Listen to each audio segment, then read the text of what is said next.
За Баццэгтэй Баяр-үргийн дэлхийн аваргын одоо 2 дахь алтан медаль 5 жилийн дараа тий одоо Москвагийн дэлхийн аваргаас хойш 5 жил өнгөрсөн дараа авлаа. Монголынхан үзэгч олондоо NTV телевизийг үзэж байгаа үзэгч олондоо санагдсан. Үнэхээр их баяртай байна. Би 10 онд 9 сард дэлхийн аварга олж исэн. Өнөөдөр 9 сарын 10-нд би дэлхийн аварга олж ийн. Тэгээ манай найз маань тэгж хэлсэн. Үнэхээр бас бахархмаар сайхан байна. Тэгээд энэ мөчийг бас 5 жил хүлээлээ. Тэгээ өнөөдөр би хэлж байгаад маш их баяртай байна. Хамгийн сэтгэл одоо огшоосон мөч юм уу тий баяраа огш. Одоо яг гарахаас эхэлсэн юм байна. Яг гуруулаа залбирчээсэн. Тэгэхэд яг юу ярьчихсан юм бэ? Хоёр багш маань надад хандаж ерөөсөө юм хэлэхгүй байсан л да. Тэгээд би яг юу гэж бодсон бэ гэхээр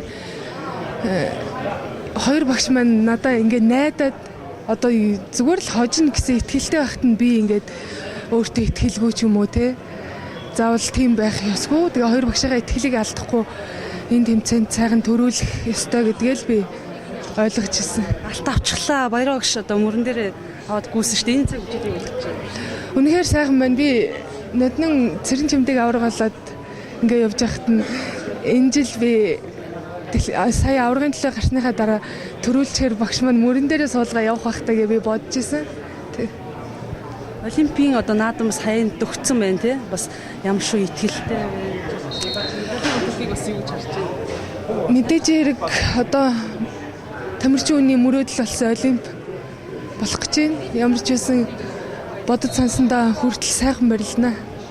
Энэ бас асуугаад хэсгийн барилдаа нуу тий. Ер нь хэр одоо чанга өрсөлдөгчтэй Чингийн судалгаа бас хэр явуулсан. Ер нь бол 63 кг-ийн жинд барилдаг хүмүүс 2 зоонд тэнцвүүхэн хуваагдаад орсон байсан. Тэгээд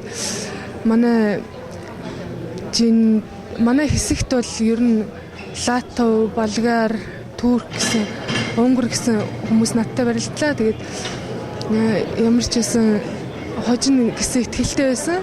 Өөртөө бол үнэхээр их итгэлтэй байсан. За баярлалаа. За баярлалаа.